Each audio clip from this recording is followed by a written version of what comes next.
Selamat malam, saudara-saudari dalam Yesus Kristus. Selamat bertemu kembali dalam renungan malam. You shall receive power, atau engkau akan menerima kuasa, oleh Ellen G. White, tanggal 1 Oktober 2025.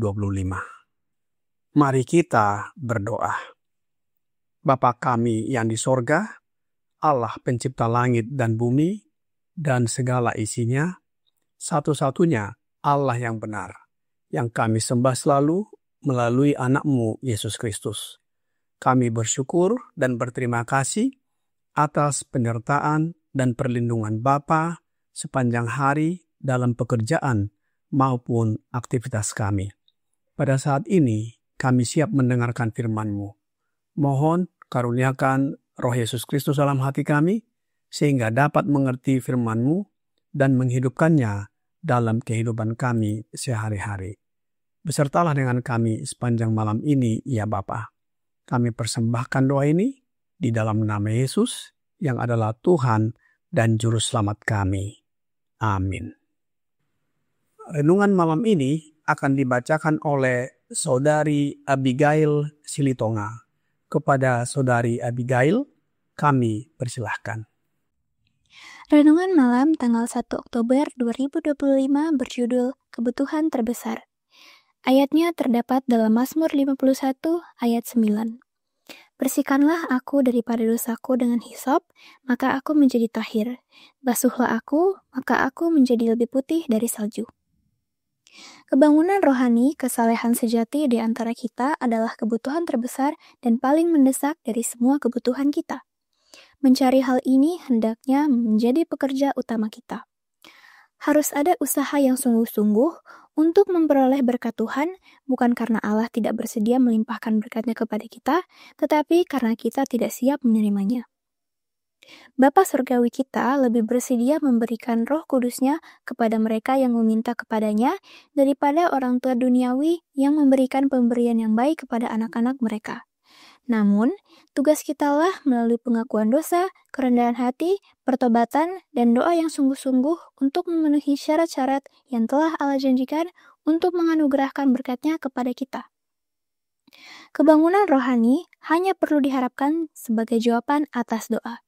Sementara orang-orang begitu kekurangan Roh Kudus Allah, mereka tidak dapat menghargai pemberitaan firman. Namun, ketika kuasa Roh Kudus menyentuh hati mereka, khotbah yang diberikan tidak akan sia-sia.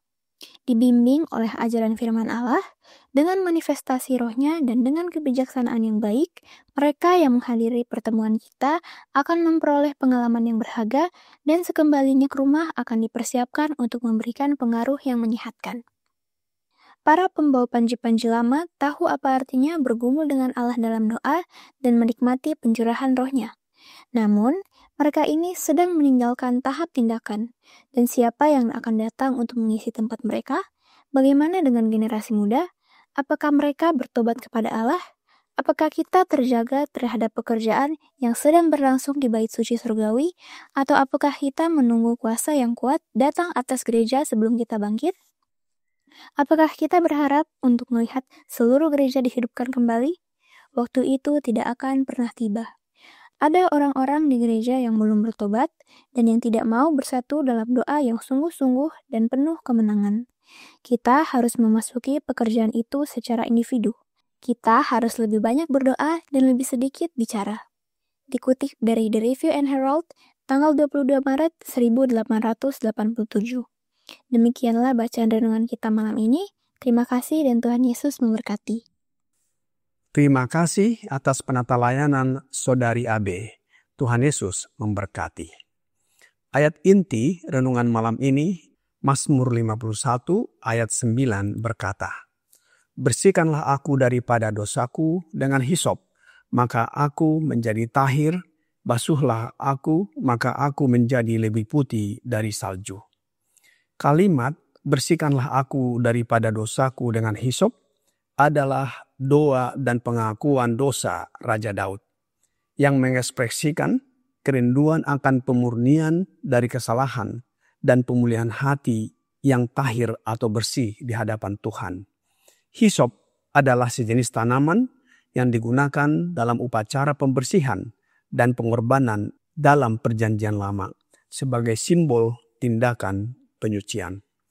Mazmur ini ditulis oleh Raja Daud setelah ia berbuat dosa terhadap Batsheba dan lebih jauh lagi dosanya dengan pembunuhan Uria. Nabi Nathan datang kepadanya dan mengemukakan ataupun membeberkan dosa-dosanya. Doa ini menunjukkan kerendahan hati Raja Daud di hadapan Allah dan pengakuannya bahwa hanya Allah yang dapat membersihkan dia dari dosa dan mengembalikan dia menjadi tahir atau suci di mata Allah. Lebih lanjut, Raja Daud memohon dalam Mazmur 51 ayat 12 dan 13. "Jadikanlah hatiku tahir, ya Allah, dan perbaharuilah batinku dengan roh yang teguh. Janganlah membuang aku dari hadapanmu, dan janganlah mengambil rohmu yang kudus daripadaku." Daud tidak membiarkan dirinya terpuruk lebih dalam terhadap dosa, namun memohon agar batinnya diperbaharui dengan berdiamnya roh Allah di dalamnya, dan memohon agar roh Allah tidak ditarik atau diambil daripadanya. Pengakuan dosa, kerendahan hati, dan pertobatan adalah syarat penting yang harus dipenuhi manusia untuk menerima berkat kebangunan rohani. Inilah kebutuhan terbesar manusia dan juga merupakan kebutuhan terbesar kita. Renungan malam ini, Ye Shall Receive Power, halaman 283, paragraf 2 berkata, "Kebangunan rohani, kesalehan sejati di antara kita adalah kebutuhan terbesar dan paling mendesak dari semua kebutuhan kita. Mencari hal ini hendaknya menjadi pekerjaan utama kita. Harus ada usaha yang sungguh-sungguh untuk memperoleh berkat Tuhan. Bukan karena Allah tidak bersedia melimpahkan berkatnya kepada kita, tetapi karena kita tidak siap menerimanya.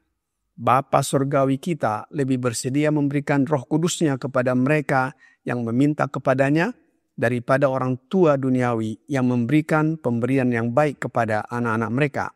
Namun tugas kitalah melalui pengakuan dosa, kerendahan hati, pertobatan, dan doa yang sungguh-sungguh untuk memenuhi syarat-syarat yang telah Allah janjikan untuk menganugerahkan berkat-Nya kepada kita." Pertanyaannya adalah, mengapa kebangunan rohani kesalehan sejati merupakan kebutuhan terbesar dan paling mendesak dari semua kebutuhan kita? Kebangunan rohani dan kesalehan sejati adalah kebutuhan mendesak karena menyangkut keselamatan kekal, kebenaran hidup sehari-hari, kekuatan menghadapi dunia yang rusak, serta kesiapan menghadapi akhir zaman. Tanpa itu, semua aspek lain dalam hidup manusia ataupun dalam hidup kita akan menjadi kosong dan sia-sia. Alkitab berkata di dalam 1 Petrus 1 ayat 15 dan 16 serta Ibrani 12 ayat 14. Demikian bunyinya. "Tetapi hendaklah kamu menjadi kudus di dalam seluruh hidupmu, sama seperti Dia yang kudus yang telah memanggil kamu. Sebab ada tertulis, kuduslah kamu, sebab aku kudus. Berusahalah hidup damai dengan semua orang, dan kejarlah kekudusan, sebab tanpa kekudusan tidak seorang pun akan melihat Tuhan." Apakah kita dapat hidup kudus di hadapan Allah dengan usaha kita? Tentu tidak. Kita memerlukan Roh Kudus. Sebagaimana kita ketahui dalam renungan malam sebelumnya yang sudah kita pelajari, kita mengerti bahwa Roh Kudus adalah Roh Allah Bapa dan juga Roh Yesus Kristus. di mana roh Allah ada dalam Yesus Kristus dan roh Yesus Kristus yang kita terima dalam hidup kita. Maka dengan kehadiran roh Yesus Kristus dalam hidup kita, sama dengan kita menerima kehadiran roh Allah dalam hidup kita. Dan karakter kita akan diubahkan. Sebab karakterlah satu-satunya yang kita bawa ke sorga. Roh Nubuat berkata di dalam buku Christ Object Lesson, halaman 315, paragraf 1, demikian bunyinya. Kehidupan Kristus di bumi adalah perwujudan sempurna dari hukum Allah. Dan ketika mereka yang mengaku sebagai anak-anak Allah menjadi serupa dengan Kristus dalam karakter, mereka akan taat kepada perintah-perintah Allah. Maka Tuhan dapat mempercayai mereka untuk menjadi bagian mereka yang akan membentuk keluarga surgawi. Dengan mengenakan pakaian kemuliaan kebenaran Kristus, mereka memiliki tempat di perjamuan Sang Raja. Mereka memiliki hak untuk bergabung dengan orang banyak yang telah dibasuh darah. Karakter serupa dengan Kristus adalah harta satu-satunya dan bukti kelayakan kita untuk masuk kerajaan surga. Bagaimana caranya agar karakter kita serupa dengan karakter Kristus? Steps to Christ, halaman 70, paragraf 1 berkata, hendaknya doamu adalah, ambillah aku ya Tuhan, sepenuhnya milikmu. Kuletakkan segala rencanaku di kakimu. Pakailah aku hari ini dalam pelayananmu. Tinggallah bersamaku dan biarlah segala pekerjaanku dikerjakan di dalammu. Ini adalah hal yang harus dilakukan setiap hari. Setiap pagi, persembahkanlah dirimu kepada Tuhan untuk hari itu. Serahkanlah segala rencanamu kepadanya untuk dilaksanakan atau diserahkan sebagaimana yang ditunjukkan oleh pemeliharannya. Dengan demikian, hari demi hari engkau dapat menyerahkan hidupmu ke dalam tangan Tuhan. Dan dengan demikian hidupmu akan semakin dibentuk serupa dengan hidup Kristus. Menyerahkan atau mempersembahkan hidup yang terus-menerus dan memilih untuk tekun berdoa dan hidup dibentuk serupa dengan hidup Kristus. Sehingga karakter kita serupa dengan karakter Kristus. Kita memilih untuk mempelajari firman-Nya, tidak mendengarkan suara daging dan mendengarkan suara roh Allah. Disiplin ini membentuk karakter sorgawi serupa dengan karakter Yesus. Setan tidak perlu membuat kita membenci Alkitab. Dia hanya perlu menjauhkan kita dari Yesus. Setan tidak perlu membuat kita menjadi tidak beragama atau tidak percaya kepada Allah. Dia hanya perlu membuat kita acuh tak acuh terhadap firman-Nya. Message to Young People, halaman 114, paragraf 1 berkata, tetapi jika kita ingin memasuki kota Allah dan memandang Yesus dalam kemuliaannya, kita harus terbiasa memandangnya dengan mata iman di sini. Perkataan dan karakter Kristus hendaknya sering menjadi pokok pikiran dan percakapan kita.